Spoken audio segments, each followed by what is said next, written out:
Bueno, eh, muchísimas gracias. Les agradezco esta oportunidad que me están dando de poder hablar sobre estos temas, ¿no? Tan lindos como es la enseñanza de las ciencias.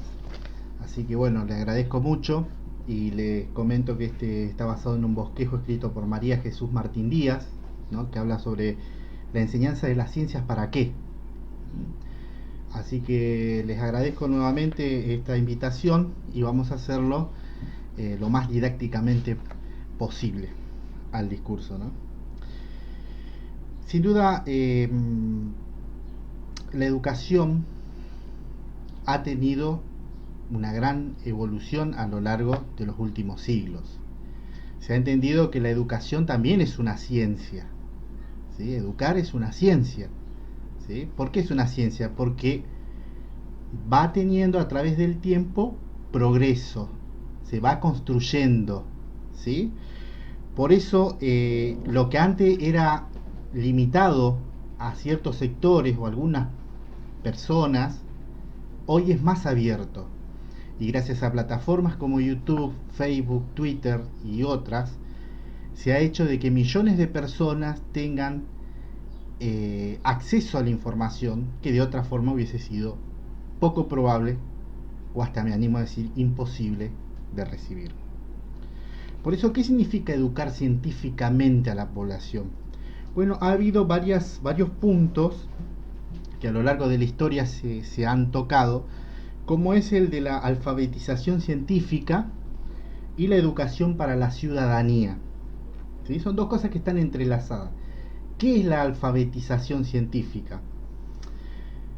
Bueno, así como uno necesita ciertos saberes básicos para desenvolverse en la vida, como por ejemplo aprender a leer, a contar, saber los números, etcétera, también hay saberes científicos que son intrínsecamente necesarios para la vida, ¿no? Algunas cosas, por decir algo muy obvio, el hecho de saber de que la Tierra no es el centro del universo es algo que es necesario para la vida moderna, ¿no? Nos dejaría siglos atrás con respecto a los conocimientos que va a tener la población en sí misma, ¿no? Entonces notamos de que es necesario conseguir algunos niveles mínimos de conocimientos científicos para tener una vida normal y también para poder eh, lograr esta educación de la ciudadanía, ¿no? Que el ciudadano participe, se involucre en los problemas de la sociedad y del mundo, ¿no? Con una conciencia, con la conciencia de que es posible a través de nuestros hábitos, ¿no? De poder cambiar algunas cosas, ¿sí? Hay problemas del mundo que son imposibles de cambiar para el ser humano, ¿no? Pero hay otros que sí, por medio de las prácticas diarias, ¿no? Pero para esto, ¿qué se necesita? Se necesita tener una cierta conciencia, ¿no? De lo que, para dar un ejemplo, el tema del bajo consumo en electricidad. Es algo que cada uno de nosotros podemos hacer algo al respecto, ¿sí? Podemos tener políticas personales del bajo consumo, pero para esto necesitamos conocimiento, necesitamos dimensionar la problemática, ¿sí? Para que podamos asimilarlo en nosotros, ¿sí? Y hacer un cambio, ¿sí? Y proponer ese cambio desde el nosotros, desde el vamos. Entonces, ¿cómo se logra esa educación para la ciudadanía? Bueno, no es fácil, porque hay que ir a los cimientos de la ciencia, ¿sí? ¿Qué es la ciencia? Bueno, la ciencia, ¿qué pregunta, no? ¿Cuáles son los contenidos más adecuados? ¿Qué características deben tener estos contenidos para lograr una educación para la ciudadanía? La ciencia es una construcción social, como decíamos al principio, ¿no? La ciencia no nació como ciencia, fue teniendo forma a través del tiempo, a través de personas que se atrevieron a desafiar un orden que se creía establecido, ¿no? Podemos dar ejemplo de Faraday, ¿no? Del propio Einstein, ¿no? Donde todo el mundo iba para allá y ellos dijeron, no, me parece que no es así, puede ser así, es probable que sea así. Bueno, tuvieron el coraje de enfrentarlos, tuvieron el coraje de hacerle frente a esta situación y hoy los recordamos como héroes, ¿sí? Pero fueron parte de esta construcción, ¿sí? E incluso la ciencia está sujeta a voluntades, a poderes políticos, a voluntades económicas, ¿sí? Sino miren lo que es la farmacia. ¿eh? ¿Cuánto ha avanzado el ser humano en temas como relativos a la farmacia? ¿Pero lo hizo por el amor al hombre o por un negocio que se empezó a surgir en los últimos siglos? ¿no? O las dos cosas, ¿por qué no? ¿Sí? Pero entonces, a lo que voy es a este punto, que la ciencia es una construcción, más allá de que los intereses sean buenos, malos o lo que sea, es una construcción y debemos tomarla como tal. Como dijo Cutcliffe, la ciencia y la tecnología son grandes empresas que tienen lugar en contextos específicos configurados por y a su vez configuradores de valores humanos que se reflejan y refractan en las instituciones culturales, políticas y económicas. Están sujetas, ¿no? Por eso, esto da lugar a la corriente denominada socioconstructivismo. Palabra complicada. Socioconstructivismo. Esta fue nombrada por Fowles en el 2000, por ejemplo, y, y es una idea de la ciencia que aparece ligada a los movimientos de ciencia, tecnología y sociedad, donde la ciencia pasa a ser parte de la vida diaria del ser humano. ¿Sí? Dice, ¿cómo contribuyen las ciencias a la opresión o a la liberación de los seres humanos? Claro, la ciencia ha liberado al ser humano. Los medios masivos de comunicación, como hablábamos, las redes sociales, ha hecho de que incluso gobiernos opresores caigan. Pero a su vez la ciencia es la responsable del desarrollo de armas de destrucción masiva, ¿no? Así que por eso empezamos a notar esto, ¿no? Que la ciencia puede contribuir a la opresión o a la liberación de los seres humanos. Y ahí está el peligro, en cómo se utiliza la ciencia. Otro tema referente a esto es que la ciencia interpreta la realidad, interpreta, no representa la realidad. Y eso es importante porque a veces se le da un sentido exagerado a lo científico, ¿no? Como si fuese la verdad revelada o algo así. Otro punto es que la ciencia no es un cuerpo acabado de conocimientos, la ciencia sigue en construcción, ¿sí?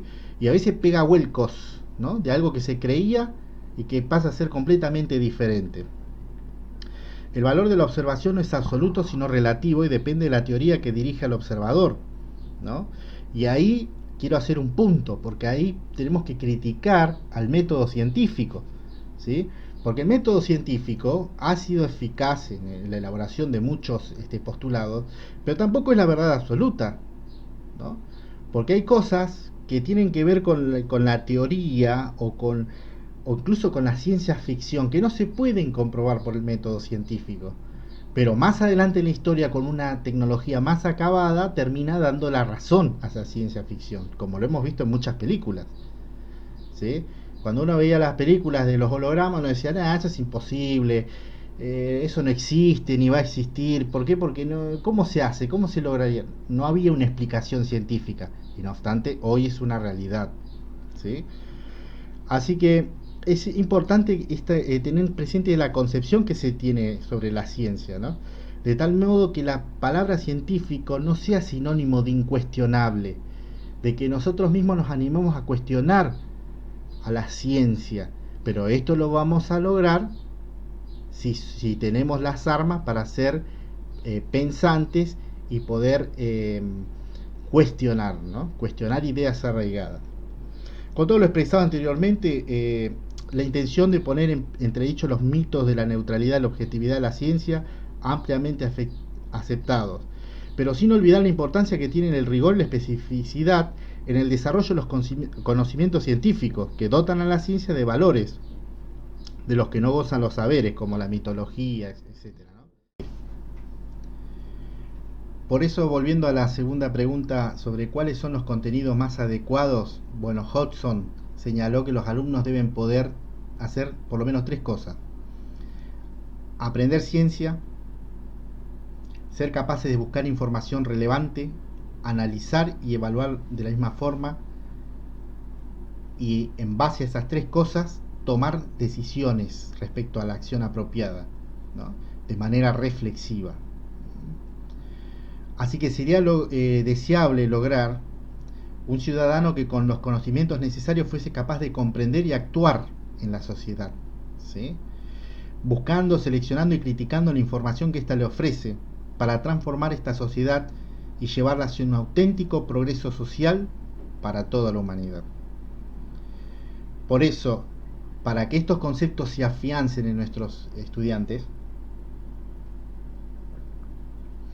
es necesario, como siempre señalo, tocar ciencia o leer ciencia.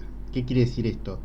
Que nuestros alumnos vean la ciencia reflejada en cada aspecto de su vida, especialmente lo que tiene relación con la salud, con su propio cuerpo, con cosas que suceden en su entorno y que guardan relación con la ciencia.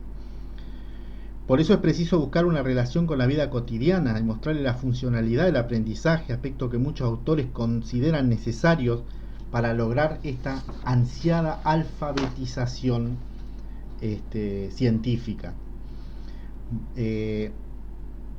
Esta información se va a volcar en los grandes problemas sociales, específicamente en lo que tiene que ver al medio ambiente, ¿no? Tan atacado, ¿no?, por el ser humano.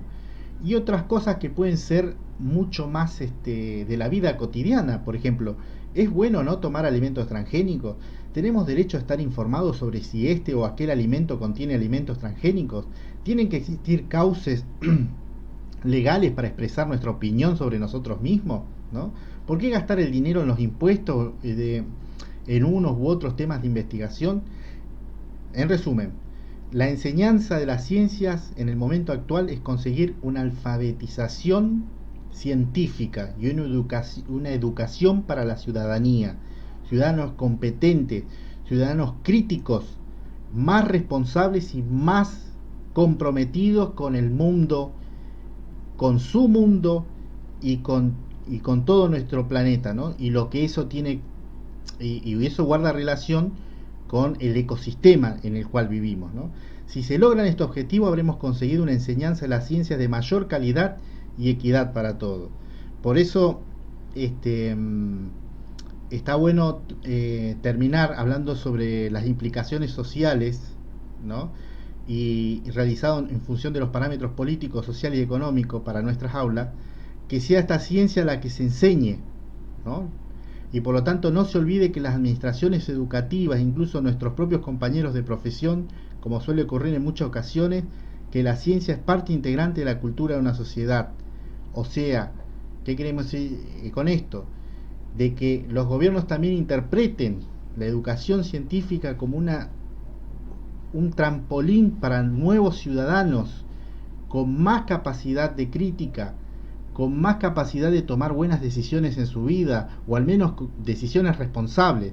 Interpretar de que es absolutamente necesario la alfabetización científica para el progreso de la humanidad. Les agradezco mucho el brindarme este espacio para poder compartir estas ideas con ustedes. Y bueno, los invito a seguirme en las redes sociales y bueno, realmente fue un gusto y cuando quieran seguimos charlando sobre ciencia y educación. Muchas gracias.